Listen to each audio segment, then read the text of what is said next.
Hello. Welcome to another episode of the GSMC Wrestling Laureate Podcast, brought to you by the GSMC Sports Network. I'm your host, Eric Rodriguez, here every Monday through Friday, 8 p.m. Pacific Time, 11 p.m. Eastern Time. Going to talk about everything in terms of professional wrestling.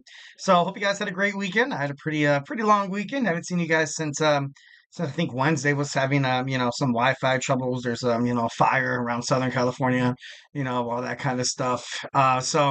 It is something that I kind of realized over the break is that summer's over. So, well, no, it's not true. Actually, in like a week, I think in like a week, from today, it's supposed to be like 97, 100. So we might have a chance to jump in the pool again. I know my kids are dying to do it once again. They're not ready to say goodbye, but I kind of am, I'm getting a little older. It's so crazy how it's like this. When you get older, you're kind of like swimming. But when you're a kid, you're like, let's go, let's jump into any body of water.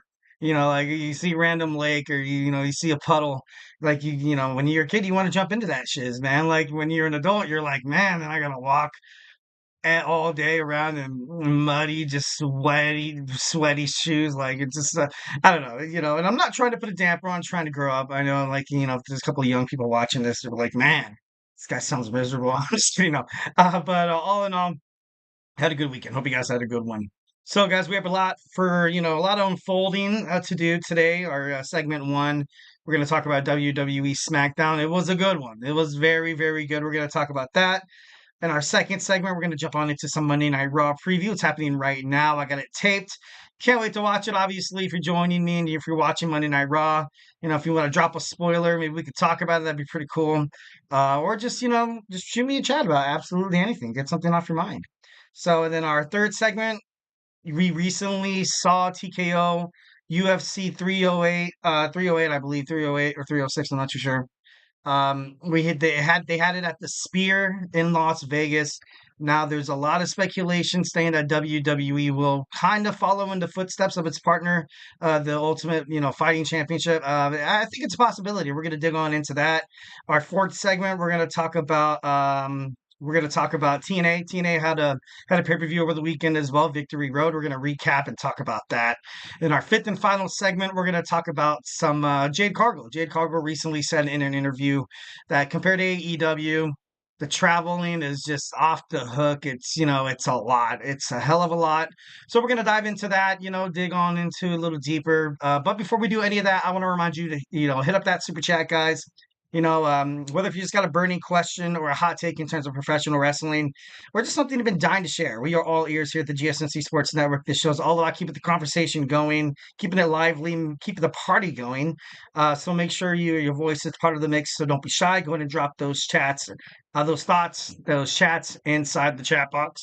Kind of word that a little weird. And if you really want to make sure your comment or question gets noticed on air, you guys go ahead and use that super chat. It's that $ below that chat box. It guarantees that your message will be featured on the show. Plus, it's a great way to support our channel, support the GSMC Sports Network. Your support and your super chats and your super stickers helps us keep the lights on and bring you even more awesome wrestling content. We are absolutely super grateful for each and every one of you guys who tune in daily. Your support makes all the difference. So let's keep the conversation going. Send in those super chats, those super stickers, because you guys are super awesome. And together we'll make sure the show is bigger, better, and stronger than ever. And if the super chat, not your thing, go and hit up the tips and donations link at the gsmcpodcast.net. Shoot me your comments, questions, and concerns. Tell me what you like. Tell me what you don't like. Don't forget to Superman punch that like a subscribe button to the show. Follow the show. Follow the network here at the GSMC Sports Network. We do love a lot of peace, love, and positivity 1,010%. But of course, we take criticism here. Feedback is a gift. So don't be shy. Drop me any kind of, absolutely anything. Love to hear what you guys have to say. Love to hear what you guys have to think. And so let's do it. All right, so segment one. Oh man, what an episode of SmackDown. The first episode on the USA Network. Obviously, in the beginning, you saw Triple H open up. Basically, said 25 years ago when SmackDown started. I remember. I think they were on the UPN network, channel 13. If you didn't have cable, no, I think it was on standard television. And oh my God, that's so long ago. That's crazy. Before that, totally skipped over it. The theme song, the WWE Smackdown theme song with Meg Thee Stallion and RM from BTS. I liked it. I thought it was kind of cool. Will it last? I don't think it will. Usually, it never really does. Monday Night Raw was doing it for a little bit. I think it was Enemies. I think it was the song Enemies, and it was pretty cool. I don't mind the theme song. I love the rebranding of the logo. SmackDown looks like gives me like a kind of gives me like a PLE kind of feel to it, you know what I mean? And I know, they're starting to bring more pyro back. And all in all, I thought it was pretty cool. Next we saw Cody Rhodes against Solo Sikoa in an unforgiving steel cage match for the WWE Undisputed Championship. It was clean. This despite what happened after, it was a clean win by Cody Rhodes. Solo Sikoa can't do it. You know what I mean? Like it's right now. It's to the point where I don't want to keep watching Solo Sikoa challenge for the title. You know what? To be honest, I don't think he's going to challenge for the title again. I guarantee you he's not. Uh, you know. And then the Bloodline at the end came to attack Cody Rhodes. Roman Reigns he ended up coming in to help, and then him and Jacob Fatu had a stare down, and he was daring him to get inside the cage to fight the big dog against the Samoan werewolf. And then, once when it was all said and done, you had Cody Rhodes and Roman Reigns kind of looking eye to eye. You know what I mean? Like, okay, do we really have to come together to, kind of defeat or kind of break down everything that I created? And it's kind of crazy. I love the storytelling. I love the storylines and stuff like that. So I thought that was pretty cool.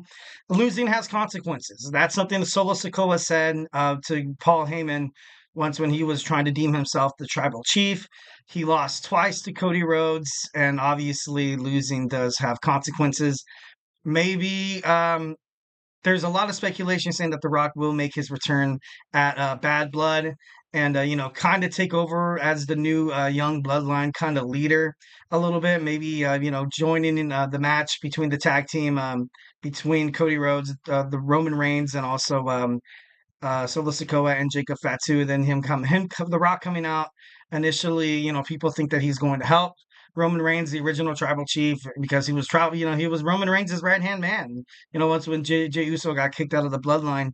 So I think that's a possibility, but that's a huge that's a huge something to accomplish right there. So I don't know if they're gonna be able to do all that. I hope he returns before Survivor Series.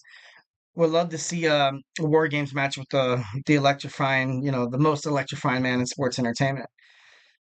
Next, we saw Michin. Michin defeat Piper Niven. I thought that was a pretty good match. One of those, let's give some attention to, some of the girls, and which, it was great. I love Michin. I think she's doing well. Kevin Owens in a tag match against A-Town Down Under. He first, picked up a teammate. His name was Ricky.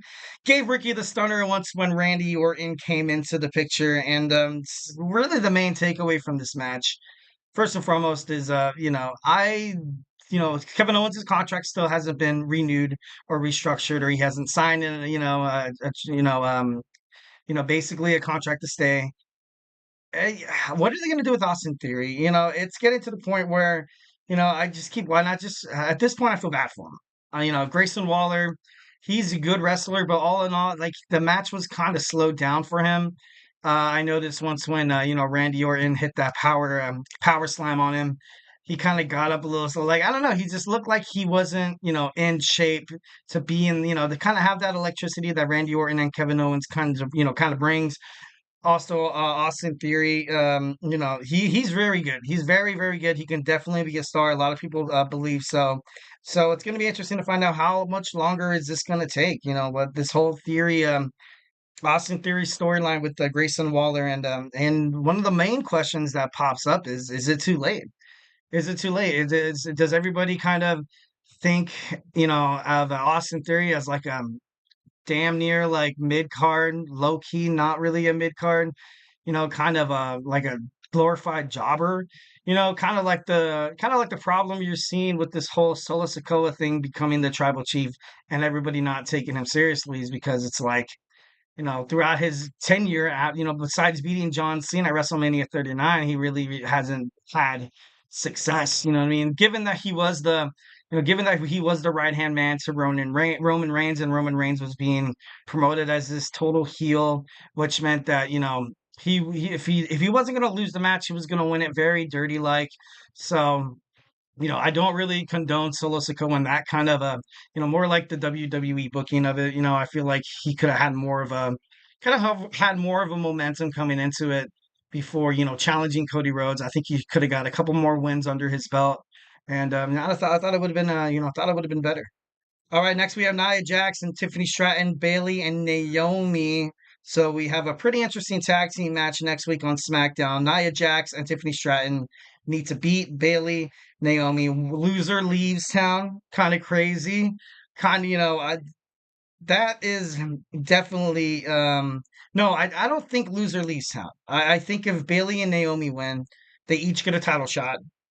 But if Nia Jax and Stratton wins, they leave SmackDown. So in all realness, I think it's going to end up with Nia Jax and Tiffany Stratton probably picking up the L on this one.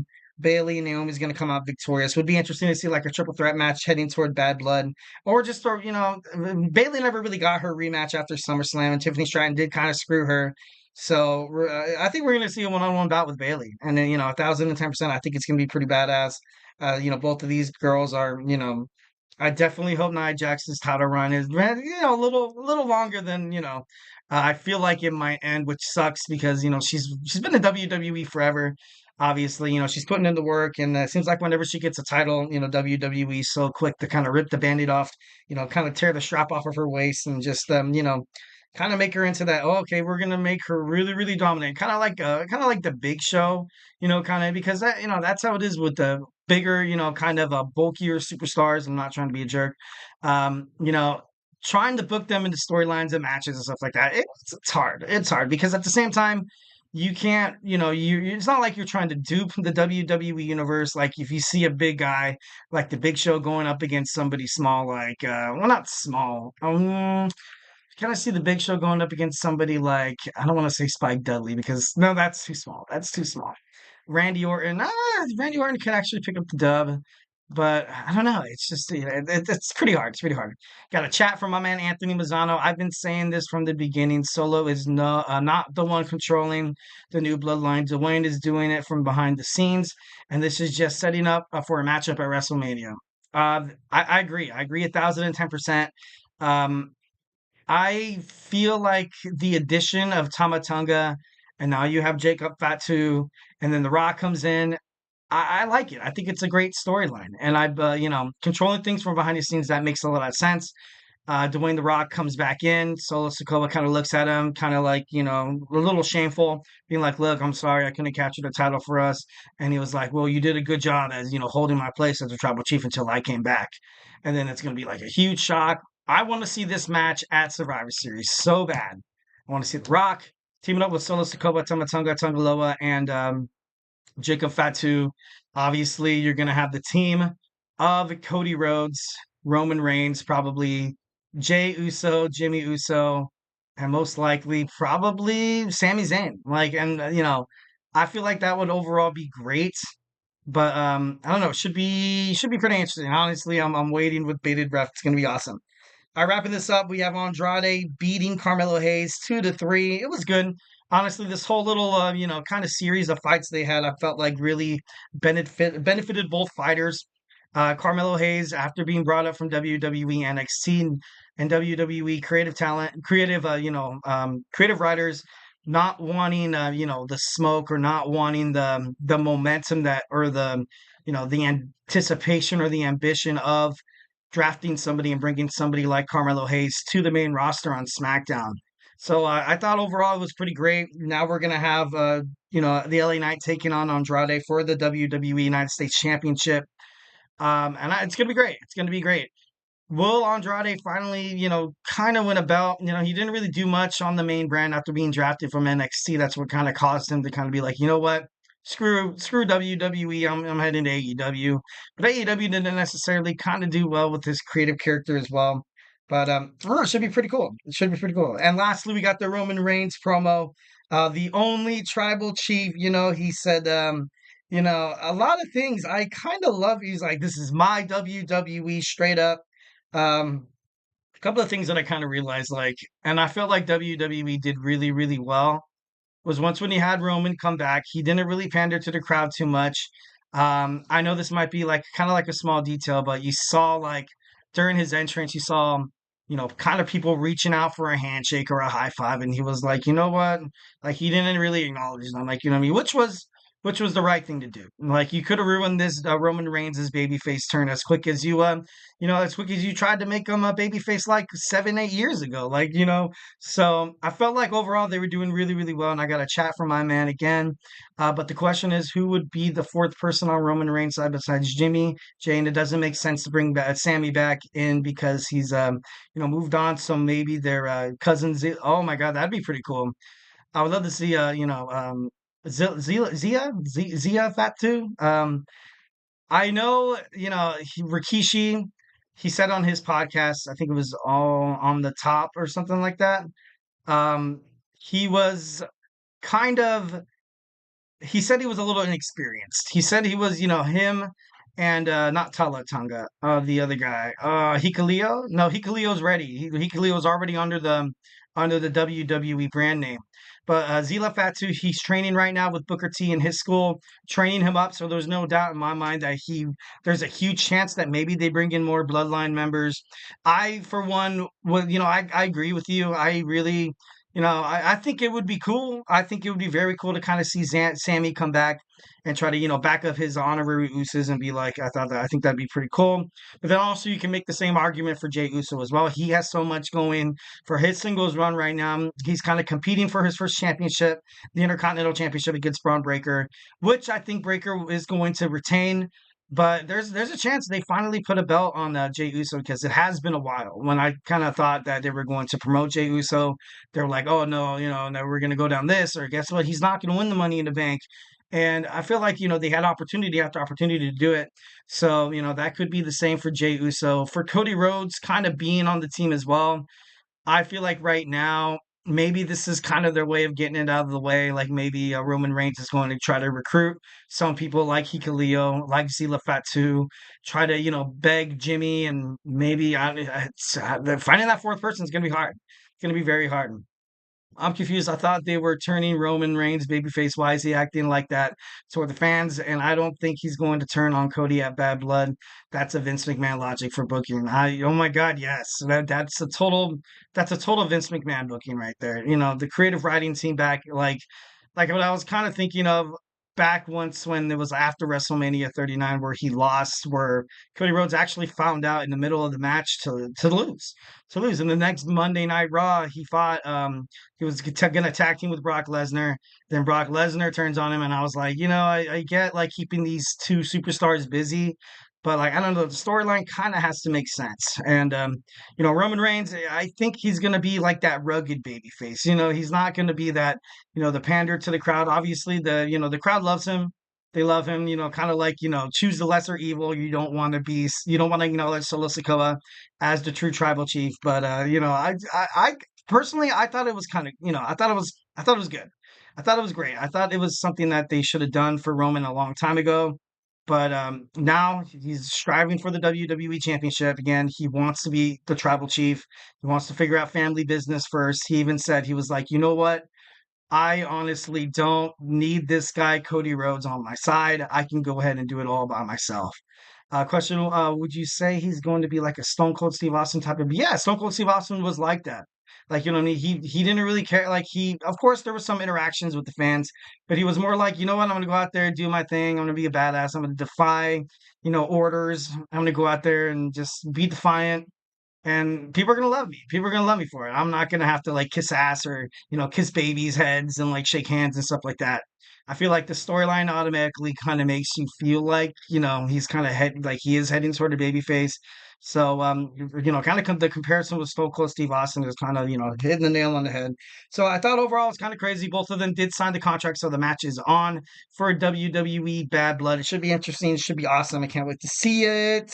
And I thought it was kind of crazy how Cody Rhodes basically said, "Yeah, it hasn't been your hasn't been your WWE since WrestleMania," and it was like crickets. Everybody was like, "Oh my God, I can't believe he just said that," but he did. So, all right, moving on. We have some WWE Monday Night Raw preview to go on. It's happening right now. I can't wait to watch it. I have it on record. Have not checked a single shred of social media, TikTok, Instagram, or Facebook for any updates. So, yeah, stay tuned. We're gonna dig on into it when we come back. So, hey, stay tuned. I feel like I'm losing my mind. Is everybody in the world blind? Please, Lord, give me a sign, a sign. I feel like I'm losing my mind. Is everybody in the world blind? Please, Lord, give me a sign, a sign.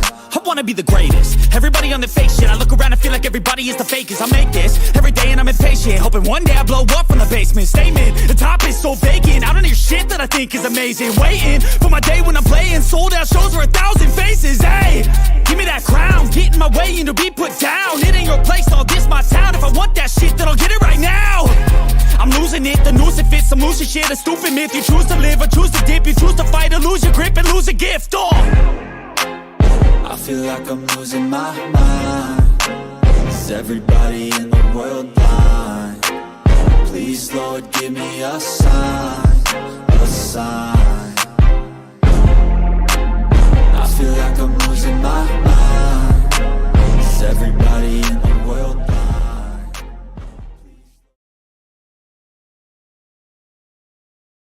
All right. We are back with the GSMC Wrestling Laureate Podcast, brought to you by the GSMC Sports Network. I'm your host, Eric Rodriguez, here every Monday through Friday, 8 p.m. Pacific Time, 11 p.m. Eastern Time.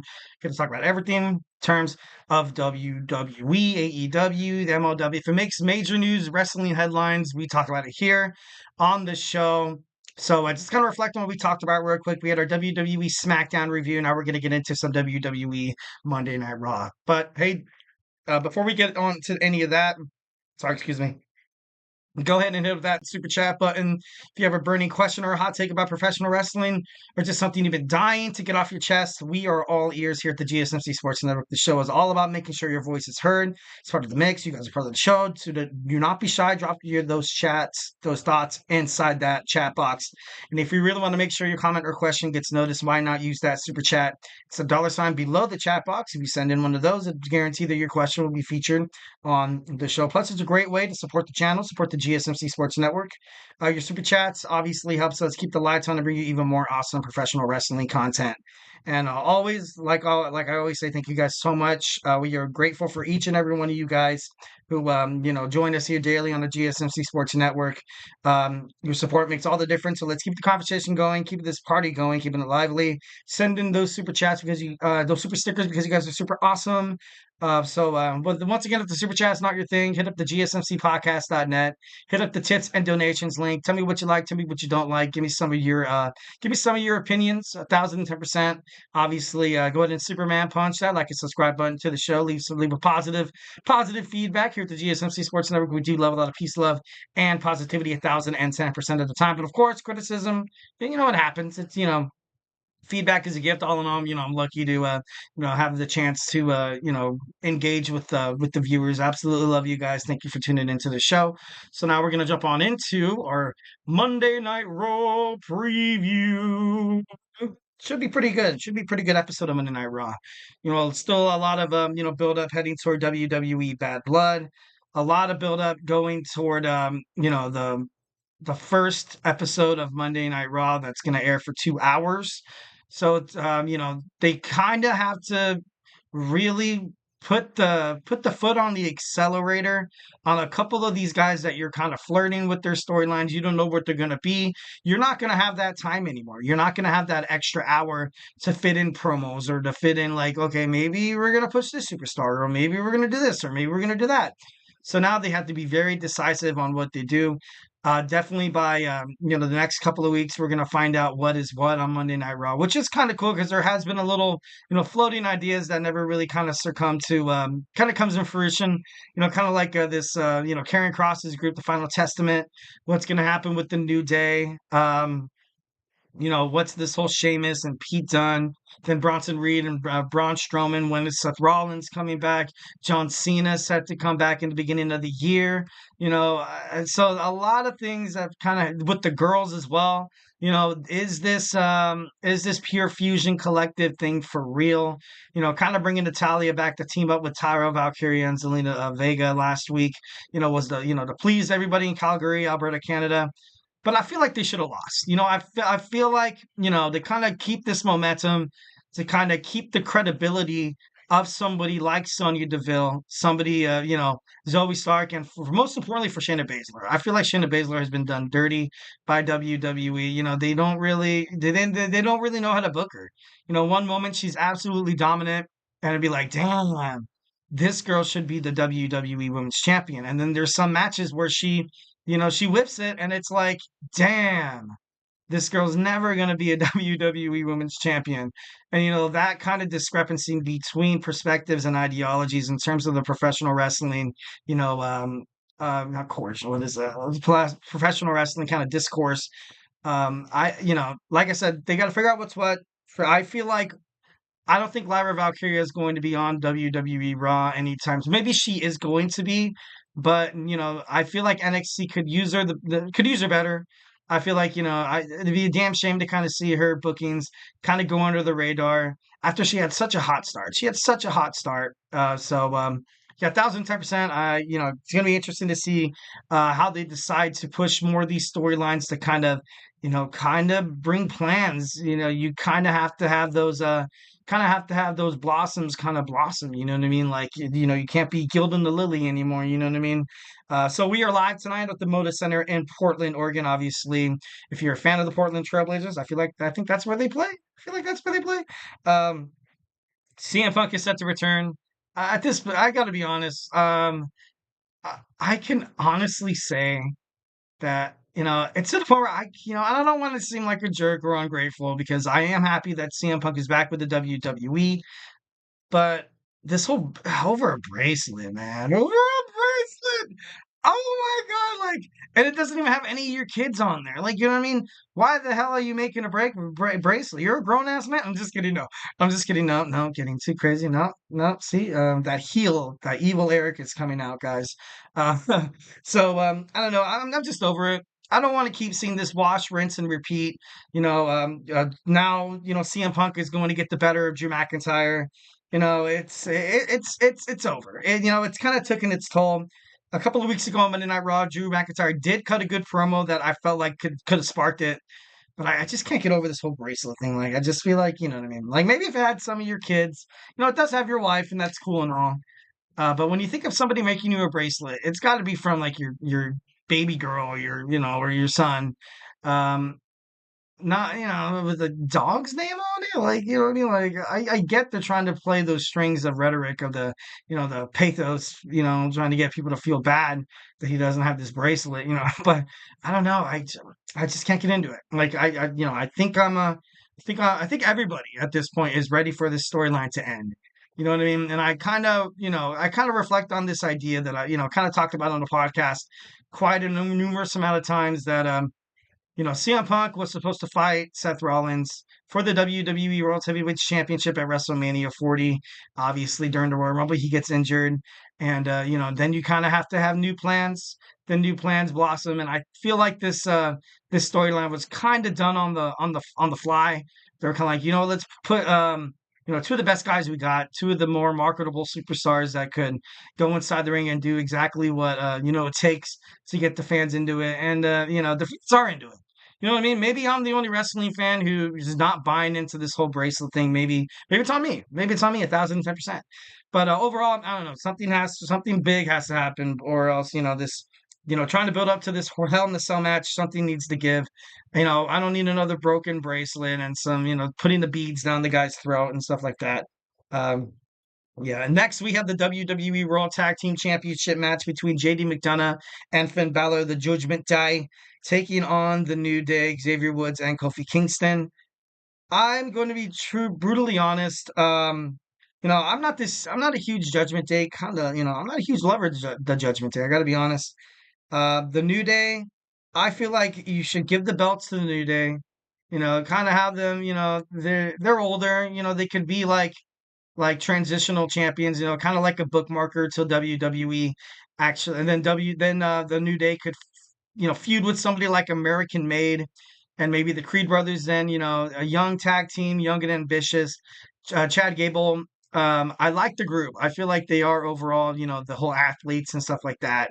And they're premier athletes, so they can go out there and be complete jerks because they can back it up. So I don't know, this whole thing. It's at this point, I think JD and Finn Balor should lose this match. I feel like it'd be smart for somebody like Damian Priest or Rhea Ripley to get involved tonight and cost them the championships. But I don't know. JD McDonough and Finn Balor, they don't really defend the titles because they're not really considered a tag team. Finn Balor now is in the position where he has to be the leader of the Judgment Day. He can't be, prancing around the tag team division holding the gold. And, I don't know. I just feel like that would be, Finn Balor should definitely get back into the main event kind of category. He's not a sidekick anymore. So, definitely think that's, going to happen. Wrapping this up, Braun Strowman taking on big Bronson Reed. We're going to have a huge, match tonight. Not when I mean huge, I mean, like it's two absolute monsters going at it. Should be pretty awesome. Dominic Mysterio set to take on Damian Priest. I kind of feel like this has like first match mentality. I think Damian Priest is going to pick up the victory, and then Damian Priest and Rhea Ripley are going to find a way to screw over Judgment Day. So I think that'd be pretty cool. Natalya taking on Zoe Stark one-on-one. I like the match. I think it's great. I want to see Natalya. Recently she also signed an extension in her contract. So I feel like, WWE, I'm waiting for the secondary mid-card belt for the women's to finally pop up. They need a WWE Women's Intercontinental Champion. They need a WWE Women's United States Champion. And I definitely think it's necessary. It's, it's to the point where, something's got to give. So I, would love that. Next, we have Pete Dunne taking on Sheamus. Pete Dunne has been going through hell the past couple of weeks, fighting on both brands. NXT got done with the last man standing match. Before that last man standing match, he had that fatal 4-way match for the number one contendership to challenge Braun Breaker for the WWE Intercontinental Championship. He's a working man. He's they're getting him out, man. That's I'm kind of rooting for Pete Dunne just because he's a worker. You know what I mean? He has that grind. He has that dog in him. To watch for tonight, the White Six, finding new victims. I don't know who's it going to be. I just hope it makes sense. There was kind of this idea floating around that on WWE Smackdown you saw like signs of the White Six. Once when Nick Aldis was talking, and once when you saw Jade Cargill talking as well. So maybe they could be targeting their next, person on SmackDown. That could possibly be it as well. I feel like since both shows are on the USA Network, they're going to try to find a way to kind of, collaborate. I think they're going to kind of let down their walls right now between this whole brand situation, because Survivor Series used to be the WWE champion takes on the World Heavyweight Champion. The tag team champions on Raw take on the tag team champions on SmackDown. They haven't done that anymore. Now it's all about the War Games, and they put the top 5 like superstars on each brand, to team up again together to fight for I don't even think it's Team Raw or SmackDown anymore. So I don't know, 1,010% should be pretty interesting to find out what happens next. We're gonna have a Braun Breaker and probably a Jey Uso promo. That should be pretty interesting. Sami Zayn, an underdog promo as well. We're gonna see more build up between Liv Morgan and Rhea Ripley. So definitely can't wait to watch Monday Night Raw. It's gonna be a good one. Definitely can't miss. So All right, guys. Next, we're going to talk about WWE is going to have a show at the Las Vegas Sphere. We talked about it. UFC recently had their Noche UFC event at the Sphere in Las Vegas, and it was extremely successful. And WWE it seems like the UFC right now are kind of trailblazers throughout this partnership with TKO Holding. Of kind of leaving WWE some good things that you could totally do. We're gonna get into it when we come back. So hey, do not go anywhere. Looking for your daily fix of sports talk without having to pay for it? GSMC Sports Network is available on YouTube. Just search GSMC Sports Network. Get your fix of daily sports talk shows on YouTube, absolutely free. NFL, college football, NBA, MLB, MMA, UFC, fantasy football, and so much more. GSMC Sports Network has shows running all day long, with new sports shows starting every 2 hours. Just like on your favorite cable sports channel, except GSMC Sports Network is absolutely free. Just search GSMC Sports Network on YouTube to catch one of your new favorite shows, like the GSMC College Football Podcast, Chip Shot Football Podcast, Hoops and Heels Women's Sports Podcast, GSMC Basketball Podcast, and so many more. Check it out for yourself. GSMC Sports Network, now available on YouTube absolutely free. Search GSMC Sports Network on YouTube right now.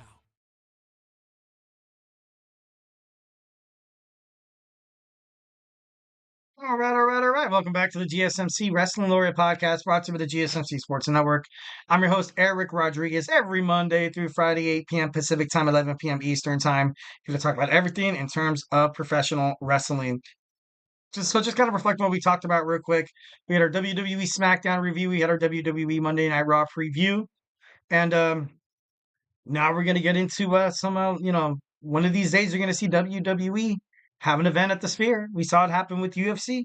So, it should be pretty awesome. But before we do any of that, I want to remind you guys to hit up that super chat, giving those super stickers because you guys are super awesome. Go ahead and give me some of your opinions. Tell me what you like, tell me what you don't like. If you have a burning question or a hot take in terms of professional wrestling, or just something you're dying to get off your chest, here at the GSMC Sports Network, we are absolutely 1,010% all ears, ready for you guys to send in those chats. And if you really want to make sure your comment, question, or concern, gets noticed, why not use that super chat? It's that $ below the chat box. It's guaranteed to be featured on the show. So it also helps, definitely keep the lights on the GSMC Sports Network, and it keeps us bring you guys even more awesome sports content. In this case, on this show, professional wrestling content, and we are absolutely super grateful for each and every one of you guys who joined us here daily. Your support makes all the difference. So let's keep the conversation going. Let's keep the party going, and together we will make sure this podcast is bigger, better, and stronger than ever. And once again, if the super chat is not your thing, hit up the tips and donations link at the gsmcpodcast.net.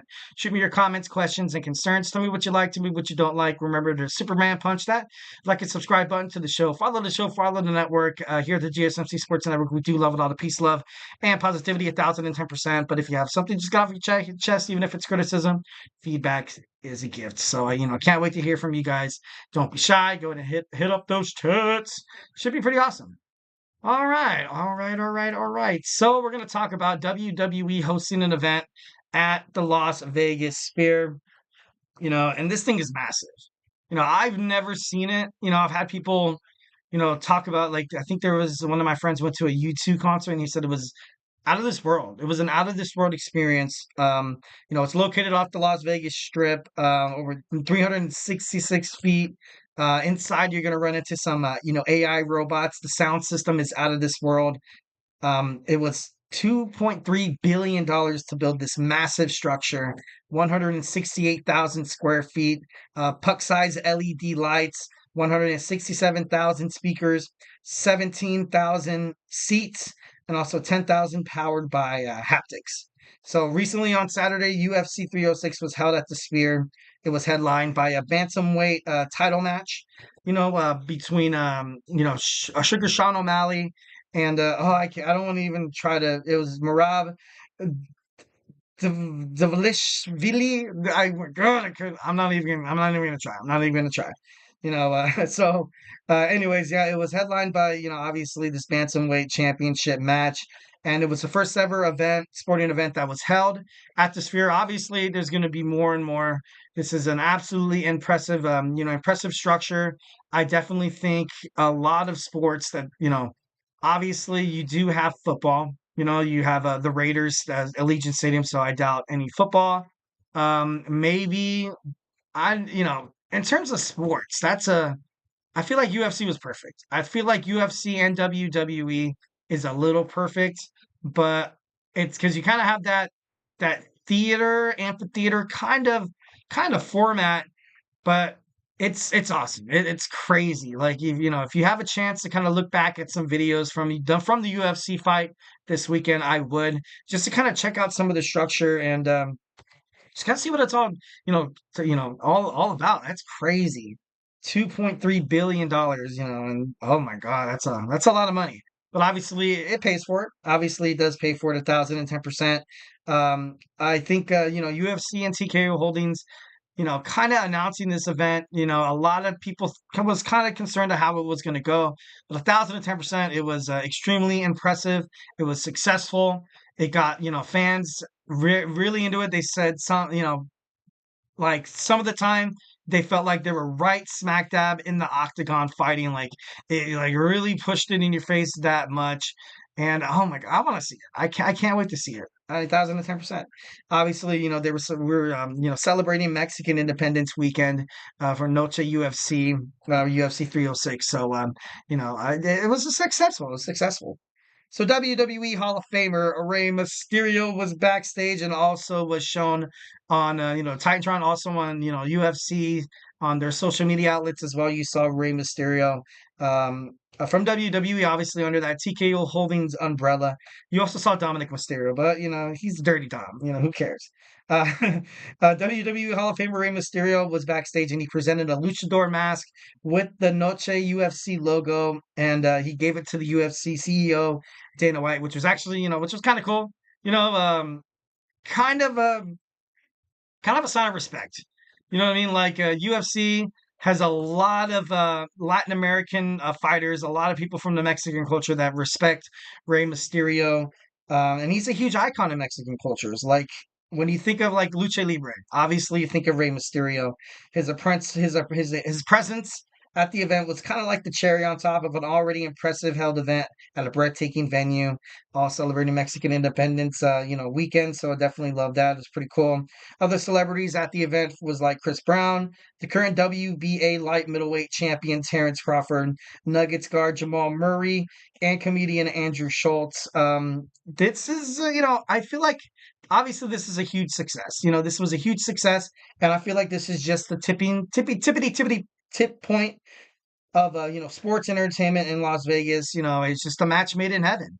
Like you have the Las Vegas Golden Knights in hockey. They've been super successful. They recently won a Stanley Cup a year before, and you also have the Las Vegas Aces, who are back-to-back champions. They were supposed to get the Oakland Athletics, but now they don't want the Oakland Athletics. But now they do, but now they don't. So I don't know how that's going to go down. An NBA team, I feel like, is right in the back pocket of of Las Vegas. I feel like it's closer than the baseball team. I got to be honest. I feel like you can definitely sell out the MGM Grand, have that be the home of an NBA franchise. Kind of going through some names. I wouldn't know the I wouldn't know the slot machines. I'm just kidding. No, that'd be pretty crazy. The Blackjacks. No, that sounds kind of. I don't know. If you have a good NBA basketball team name for Las Vegas, go ahead and hit it up in the chat so we can have a nice little laugh or a chat about it. Definitely, it's sort of a beautiful relationship. Obviously, WWE wants in. Will WWE kind of follow UFC's footsteps? And I was thinking like a lot of people are saying this isn't going to be a good venue for big PLEs such as WrestleMania, such as SummerSlam, but something like Survivor Series, maybe. Obviously, they said the entrance videos or the UFC fighter entrances was like out of this world because it was obviously it's the freaking Spear. It's crazy. So my best guess would probably be the Monday Night Raw or the WWE Smackdown before WrestleMania. Obviously it has to be something big, something really really big because it was expensive. It was very very expensive to hold this to kind of hold this here. TKO Holdings are doing wonders for WWE.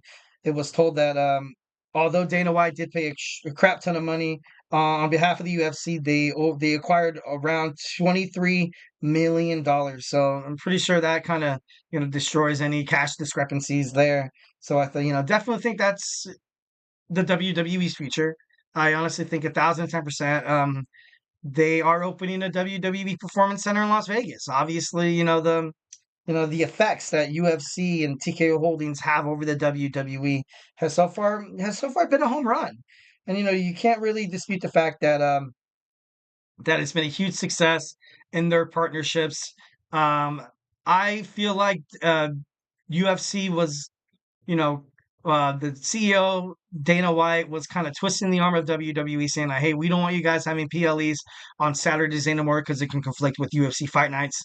So you guys have to go to Sundays. But like messing with the NFL, I'm pretty sure, Triple H, Paul Levesque, I feel like that's the reason why a lot of events weren't announced. Their dates weren't really announced on like lickety split like WWE Universe is kind of used to, because they're like, okay, now we kind of have to, go along with what the UFC is doing, because it's, by all means, it's the right thing to do, 1,010%.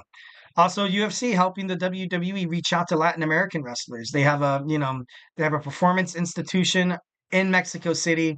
Obviously, that's where you kind of saw the WWE kind of they hosted like a super show. And then you had Stephanie Vicura there. You had Rey Mysterio. Of course, then you saw AJ Styles. And it was a huge success. It was massive. And they definitely should consider doing a lot more to kind of get out there, because they have a lot of fans out there, especially in Puerto Rico, all over Latin America, to be honest.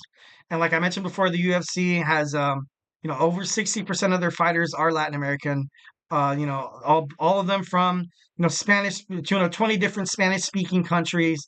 So, definitely, much like the world being more diverse, I feel like professional wrestling, you kind of have to play along to that tune as well. And all in all, it's great. You have a lot of, trying to find the next Rey Mysterio, and you can find amazing wrestlers like, people from the CMLL, also other Lucha Libres as well. Or you can, kind of develop people yourself, like, TKO, UFC. They're definitely going to have that, combat sports, and they're going to be like, you know what, like, he might not kill it in UFC, but guess what? One phone call, you're in the WWE. How would that sound? And it'd be like, oh, that'd be pretty cool. You know what I mean? Not really something that a lot of people would kind of, kind of turn their head around. So, like I said, once with this new partnership with not Netflix, no, with the USA Network for SmackDown, WWE now has to host four special events on NBC, and I feel like it's perfect to bring back Saturday night's main event. Four special shows. There's four big, absolutely giant, PLEs. There's Survivor Series, SummerSlam, Royal Rumble, and WrestleMania. Every Saturday. I don't think before, but now that like they are hosting PLEs on Saturdays, maybe some instances they could host something on Sunday, but I think that overall that would be kind of a killer. But once again, this could be definitely notable. This could have the potential of being hosted at the Sphere in Las Vegas. It'd be perfect. Kind of add like this exclusive, kind of have this like Hollywood-like show, because, Saturday night's main event early in WWE, you saw a lot of stars there. Saw a lot of stars there, and helped get WWE on the map. And this is an absolute great way to kind of, appeal to a new appeal to a new, perspective, new demographics, to kind of bring in more fans. All in all, brings in more revenue for your promotion. So I think that's a huge possibility. I think if they do go to the Sphere, I don't think it's going to be on like any ordinary regular WWE Smackdown or Raw. I feel like it has to be big. It has to be big enough to be in Vegas. So and I feel like a Saturday night's main event could definitely put that cherry on top. All right, guys. So, hey, do not go anywhere. We're going to talk about some TNA. We got Victory Road, which was actually very, very successful. One of the most successful TNA pay-per-views they've had in a long time. I heard it had a pretty good gate. So we're going to get into that as soon as we come back. So, hey, do not go anywhere.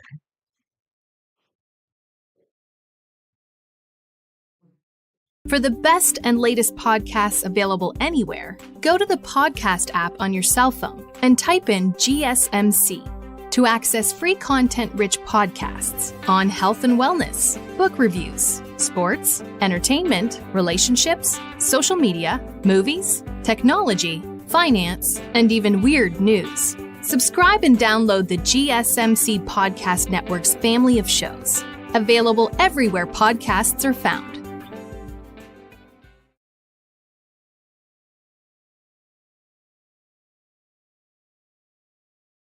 All right. Welcome back to the GSMC Wrestling Laureate Podcast, brought to you by the GSMC Sports Network. I'm your host, Eric Rodriguez, every Monday through Friday, 8 p.m. Pacific Time, 11 p.m. Eastern Time. We're going to talk about everything in terms of professional wrestling, from AEW to WWE to, the CMLL, New Japan Professional Wrestling. If it makes major news wrestling headlines, we talk about it here on the show. So let's kind of reflect on what we talked about right quick. We talked about our WWE Smackdown review. And then we talked about our WWE Monday Night Raw preview. And then we talked about WWE hosting an event at the Sphere. What's it going to take? And, obviously you saw UFC 306 have, absolutely an amazing show. It was very successful, accumulated over like $23 million, which was actually pretty cool. So definitely think 1,010% WWE is going to follow in those steps. All right, so let's go and move on to our fourth segment. We're going to talk about some TNA Victory Road. Like I said, had a good gate. Also had a very successful, in terms of I think it's sold out. I believe it's sold out. But I feel like that's great. That's great for TNA. Obviously, a lot of talented superstars on the TNA roster right now. This collaboration between WWE, NXT, and TNA is very beneficial for both parties. So why not, don't fix anything if it's not broken. I did hate that they kind of broken up. They did break up the Rascals. I feel like they kind of did it a little too early.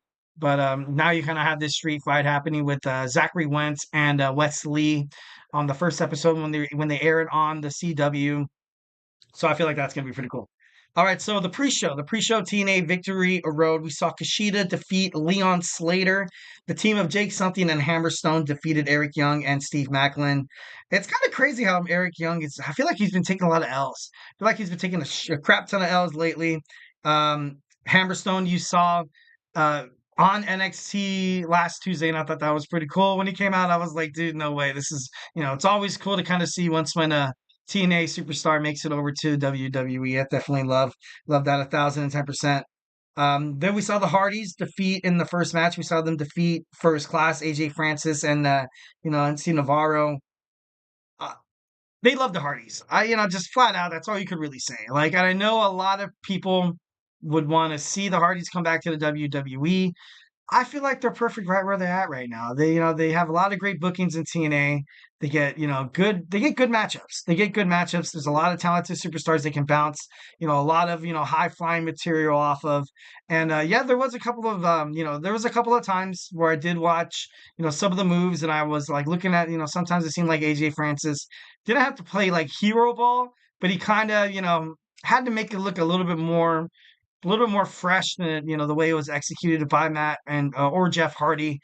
But the fans love them. And the moment they come out, it's the best thing to do is to always have these guys open up every TNA pay-per-view because I feel like that's necessary. And you got to put the butts in the seats. Matt and Jeff Hardy, obviously all the fans of the Attitude Era. They know what I'm feeling. I love the Hardy Boys. Don't get me wrong. Obviously growing up, I had the Dudley Boys, I had the Hardy Boys, and the Edge and Christian. They were kind of like these Renaissance figures who put tag team wrestling back on the map. Because before then, there was some good tag teams. Obviously, more to the later '80s, early '90s. When you had the Road Warriors there as well, I thought that was pretty badass. You had a little bit of the Four Horsemen in the NWA, but overall, I feel like they should be on TNA. I don't want to see them come back to NXT. I don't because I don't know. I feel like right now WWE NXT is doing such a great job, promoting young talent. I definitely think they're on the next level. They're on the next level, so I definitely like that. I feel like both companies are kind of on that same leverage right there. Next, we had Speedball Mike Bailey defeat Zachary Wentz to once again become the X Division champion. Poor Zachary Wentz. That was a bad beat.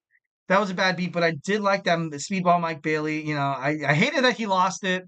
But then I kind of started watching Zachary Wentz on NXT on the USA Network, and I was like, dude, this guy's badass. This guy's so cool. And then he drops the belt, and I was like, oh, God, I don't want to be that, the bad luck charm. No, I'm just kidding. They're more or likely kind of just, I feel like TNA put the strap on Mike Bailey because you're going to have the street fight between him and Wesley and not, really having any title obligations in front of it is, kind of necessary, and I think it makes for a better storytelling. Kind of like what you saw in AEW, where you saw Swerve Strickland lose the title to Bryan Danielson, so he can have kind of like not a title lingering over this feud that could be so great with the Hangman Adam Page. So, I definitely think that's, was the mentality of TNA Creative. But next we had a promotion by Steph D. Lander, taking some time away from TNA. She says it's not goodbye, it's see you later. And then, the crowd was kind of, was a little rough. They were a little rough. They were kind of giving her the what chance. I feel like they kind of see through Stephanie Lander. I think she's going to get neck surgery. I think it is. Don't quote me on that. But no, she's going to have some kind of a, medical procedure being done. Then you saw Matt Cardona take out Rhino, but then you saw as Stephanie Lander was walking up the ramp, kind of take a look back at what, kind of like at Matt Cardona being like, I'm not your property, but I am your property, but, I have to live with it or something like that. And then that's when he, kind of turned on Rhino and he attacked him, obviously kicking the middle rope, low blowing Rhino. So I thought that was kind of messed up. But Matt Cardona was out shouting to everybody that he's on his own now. Stephanie Lander's going to be taking time off. It would be interesting to kind of have maybe like a Chelsea Green play to it. I think that'd be pretty cool. Like right now she's on NXT. You have this collaboration between TNA and NXT. Like, what if all of a sudden, Chelsea Green helps Matt Cardona defeat PCO for the Digital Media Championship? I feel like that would be huge. It'd be good for Matt. It'd be good for Chelsea, who Chelsea's great. Chelsea's great. Every single time she's in a promo, every single time she hops into the ring, I know, she put a decent fight against Julia, and I kind of compared her to like a glorified jobber. Finding a spot in TNA, I feel like that'd be remarkable for her. I feel like that'd be great. I, definitely think she has what it takes to still be one of the main wrestlers in the women's division. I feel like she's very athletic and she's very like in your face. She, ridicules you and she gets under your skin. That's something that a lot of wrestlers love. You know what I mean? Like I kind of compare her to like a sillier Britt Baker, but like goofy, kind of like where you saw Alicia Fox. So I feel like she could be great in TNA. I definitely think she can find a home there. Obviously, you're working with your husband, so I think 1,010% that would be pretty awesome. Next, we got Masha Slamovich teaming up with Tasha Steelz against Spitfire for the TNA Knockouts World Tag Team Championship. Alicia Edwards was not medically cleared to compete tonight or on Saturday night. Then you saw, of course, Tasha Steelz, who is hands down probably one of the better of the four other girls. But it was to no avail. Spitfire was kind of with their backs against the wall, was told that they didn't win or regain the TNA Knockouts World Women's Tag Team Championships, they would have had to split up if they weren't victorious. After the match, after Spitfire picked up the win, which I'm so happy with. I love Luna. I love Jody Threat. I feel like they're taking the main spot of the TNA Knockouts World Women's Tag Team Championships is going to be awesome. I definitely feel like that 1,010%. Would be kind of crazy to see the team of Alicia Edwards and Tasha Steelz kind of form, maybe come on NXT and kind of challenge Bianca Belair and Jade Cargill. Because at this point, I can't really think, well, of course there's Damage Control. Of course there's a Pure Fusion Collective. Fatal Influence is probably going to want to throw their hat in the ring in a little bit. So that, should be pretty crazy. But Alicia Edwards was berating Masha Slamovich for losing. Then Steelz came in and hit a cutter on Masha Slamovich, basically ending the partnership between Alicia Edwards and Masha. So this could be possibly, be a way to perpetuate Masha Slamovich into the, into singles division, into, singles competitions. But it should be pretty crazy. Next, we saw Joe Hendry pick up not really the upset, but Josh Alexander is such a gifted wrestler. And if TNA does drop the ball with Alexander, I feel like he's going to make a killing somewhere in AEW. Also, Ring of Honor, New Japan Professional Wrestling, because he's that damn good. He kind of reminds me of like a not so successful Kurt Angle. You know what I mean? And that's not a rip on Alexander. I feel like he's great, and I feel like he should be getting more title opportunities. Like like reports say that he was supposed to win, but mid match in Slammiversary for the 6-way elimination match, he was told oh, you're gonna win, but then mid match you're like, oh no, we're gonna give the belt to Netman. It's not a good situation. It's not a good situation. So I feel like TNA should do right by Josh Alexander, keep him on. But obviously, Joe Hendry won. He prevailed, and we all should believe in Joe. Next, we saw ABC lose their TNA World Tag Team titles to the System. I didn't really like it. Brian Myers and Eddie Edwards, nothing against them. But I feel like we wanted to see something different. I know I did. I wanted to see kind of like a different way because, although they do kind of, dig into their bag of tricks and sometimes they could be aerial assassins, it's more like ground and pound, stay on the ground kind of matchups. Nothing really like fast paced or something like, I don't know. It's a lot of overpowering your opponent. It's a lot of, kind of putting a lot of stress on the ligaments that they have when they do a submission. And I don't know. I think I liked ABC. I thought they were great. You know what I mean? Like I thought they would have been, great tag team champions if they would have held on to the belt. So now the system have the titles. They have the tag team titles. Obviously, Alicia Edwards lost hers, so now it's only Brian Myers and Eddie Edwards who have gold. Uh, Jordan Grace defeated Wendy Chu for the knockouts for the TNA Knockouts World Championship. She retained.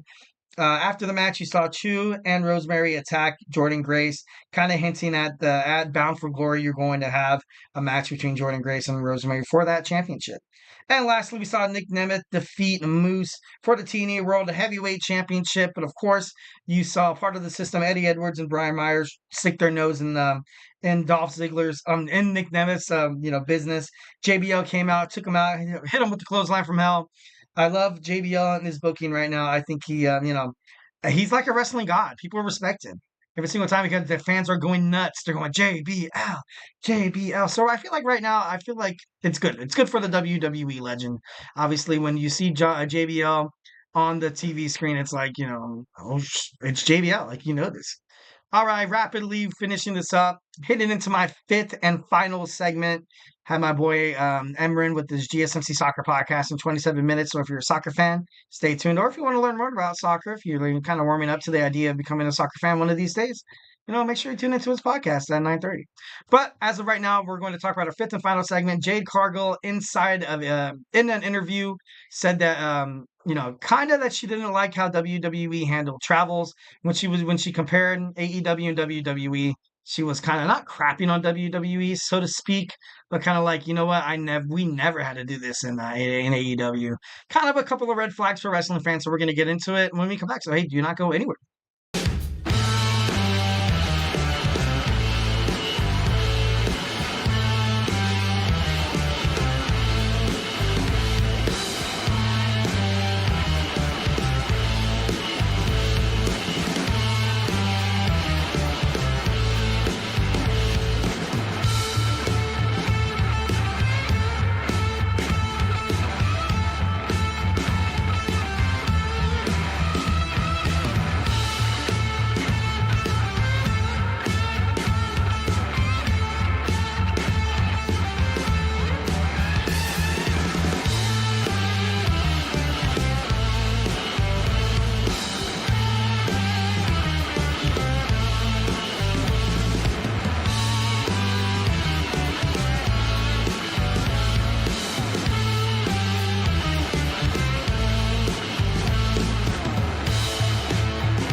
All right, all right, all right. Welcome back to the GSMC Wrestling Laureate Podcast, brought to you by the GSMC Sports Network.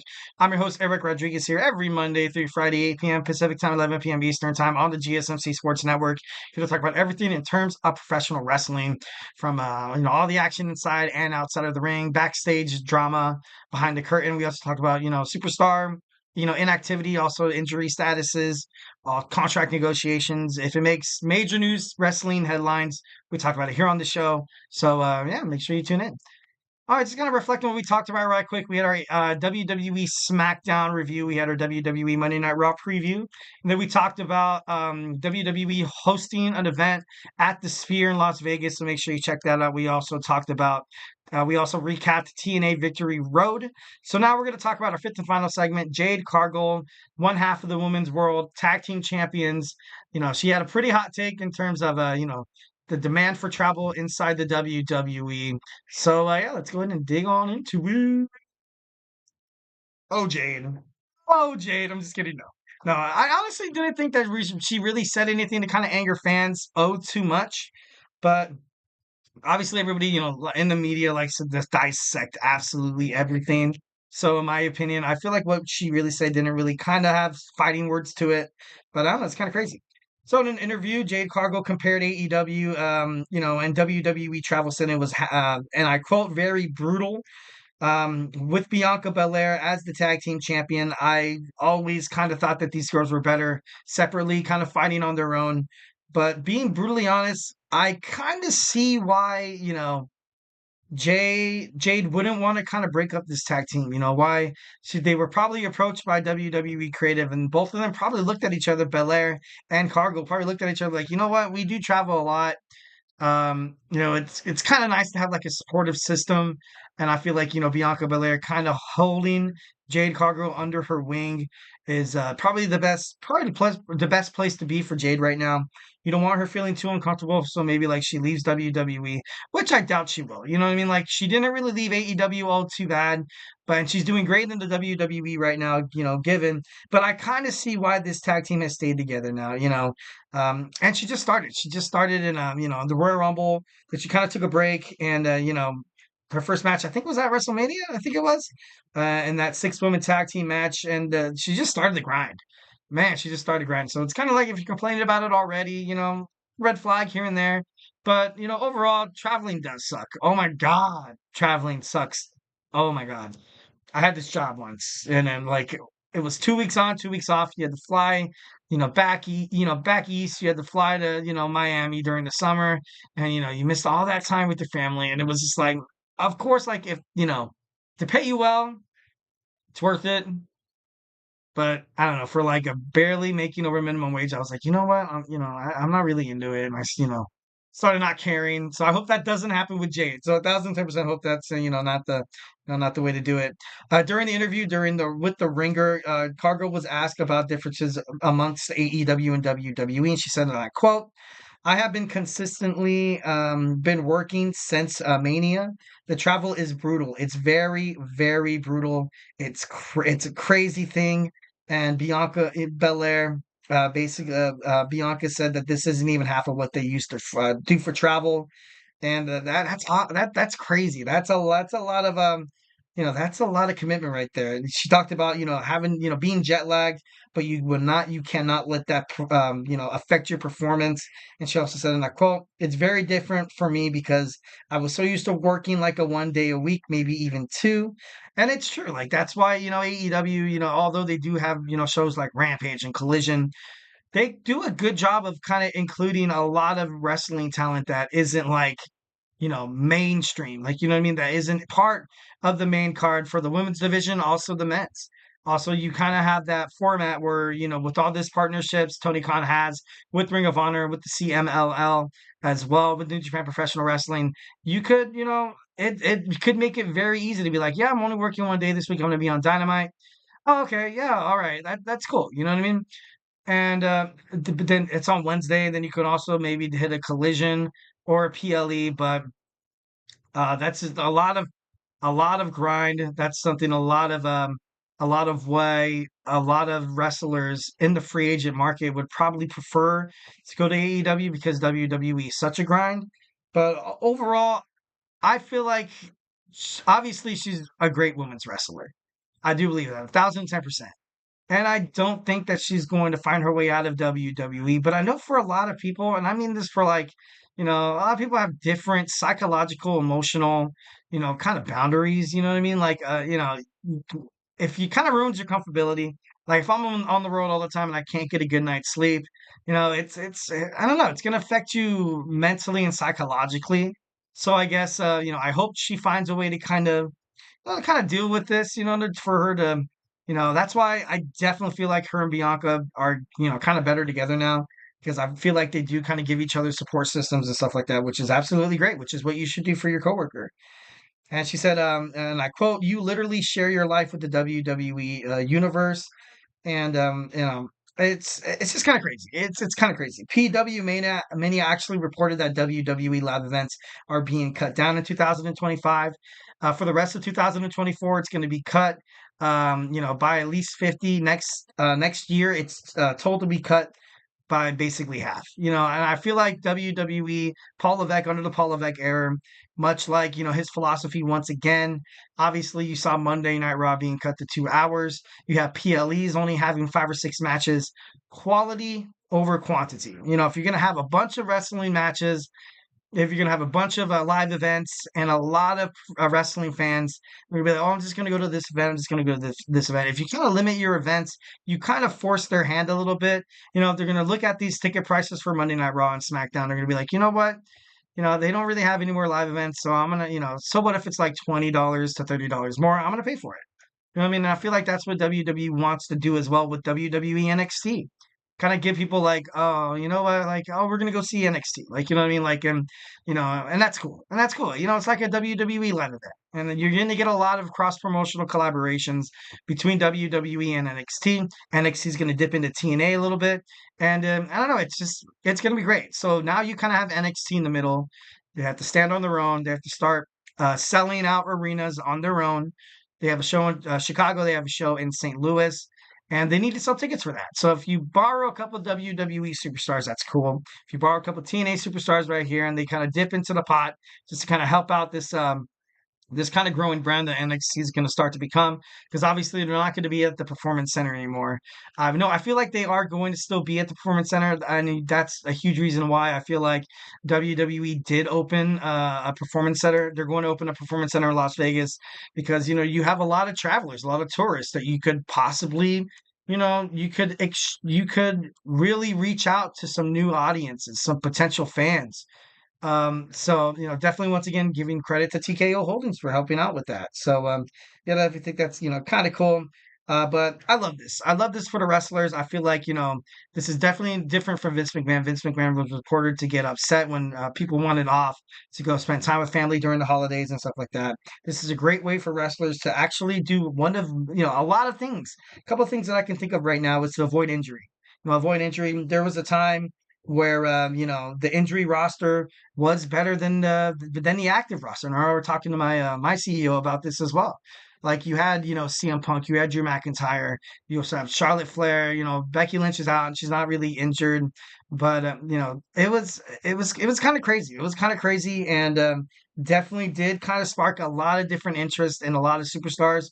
I feel like on Monday Night Raw, so I think overall it was kind of cool to kind of see someone like Damian Priest be the WWE World Heavyweight Champion. I definitely like that. A transitional champion, I kind of knew he was, but he did hold the belt for quite some time, so you can't be too upset about that. Also, they're gonna spend some more time. They're gonna spend more time nurturing relationships at home, and and a lot of people need that. You know what I mean? Like it's like the grind of being on the road. The grind of being on the road, working all the time. You don't spend too much at home. You want to spend time with your wife. You want to spend time with your kids, and it just so all these little things make you happy. It keeps you sane. It keeps you on the right, kind of on the right side of heaven. You know what I mean? I'm just kidding. No, but no, just doing right, You know what I mean? Also, I think it's going to make WWE, more exclusive. It's going to get people to go to more shows, like I was saying about the whole NXT kind of thing. So I don't think it's as crazy as a lot of people would be like, oh, Jade Cargill, she can't handle the grind, then she should leave WWE, yada yada yada. I don't think it's that at all. I know, AEW star Will Ospreay signed with AEW, and he basically cut a promo saying that I can't deal with the grind. Well, the only reason why you're in your position is because you were, messing with the boss's daughter, and it kind of sparked it's interesting. It was very interesting. But if you're dogging on my man Triple H, Paul Levesque, I'm gonna have to get you, man. I'm just kidding. But overall, I love you. Got to respect her honesty. You got to respect her honesty, and it's not like it's crap talking. Sometimes when things are actually true, you'll be like, yeah, dude, yeah, this travel is pretty damn brutal, like 1,010%, and I'm pretty sure Triple H knows that. But he did it his whole career, you know what I mean? And I believe it's always wrong to kind of assume other people can do the things that you do. But all you could really do is be there for each other as a family. Mostly all the WWE, it is, and it has a high morale in the locker room ever since Triple H, Paul Levesque took over as CEO. Obviously, no more Vince McMahon guys back there. I think him and Nick Khan are doing a great job keeping the professional wrestlers, satisfied. So, yeah, 1,010%. Definitely, definitely understand Jade Cargill's frustration. I'd be frustrated too, you know what I mean? But she didn't really say frustration like. She's like, you know what? It's kind of like out in the open, sad but true. You know, you mention it, but you don't really mean anything bad by it. So overall, I feel like, you know, those who are, you know, assuming Jade of not wanting to be in WWE because she can't handle it is, you know, it's over the top. Just a little bit. I'm just kidding though. All right, guys. Well, that's it for me. Hopefully you guys had a fun time. Thank you so much for tuning in to the GSMC Wrestling Laureate Podcast, brought to you by the GSMC Sports Network. Remember to Superman punch that like and subscribe button to the show. Follow the show, follow the network. Also follow us on Twitter/X, Instagram, Facebook, TikTok for more content and updates. And like I always say, if I haven't made you a wrestling fan by now, we got a whole other awesome sports with all these passionate podcasters. Those are awesome as hell, man. So make sure you check those out. We got the GSMC Basketball Podcast with my boy Nelson. We got Fantasy Sports with my man Chris Shepard on the GSMC Fantasy Sports Podcast. Find out your stardoms, find out your sit-ems, find out who to drop right now after week 2. So many injuries. Oh my God, it's crazy. I got to adjust my lineup. But although I would do that anyways. So we also have Thomas with college football. College football is heating up on Saturdays with the GSMC College Football Podcast. We also have 2 football podcasts, a Chip Shot Football Podcast with my boy Manny, and the GSMC Football Podcast with my boy Kenneth. We just have a whole bunch of passionate podcasts. And like I said, we also have Emran coming up in 13 minutes talking about soccer. We have all around sports. We got Sports by GSMC with Jeremy. We got the GSMC Sports Podcast with my boy TJ. So just tune in. It's 1,010%. I guarantee you guys will never, ever, ever regret. Give you the Eric Rodriguez guarantee that you will never regret subscribing to the GSMC Sports Network. All right, so guys, that's it for me. Hope you guys have an amazing Monday. Hope you guys had a great weekend, and we're going to see each other on a Tuesday. So first and foremost, stay beautiful, but most importantly, love you.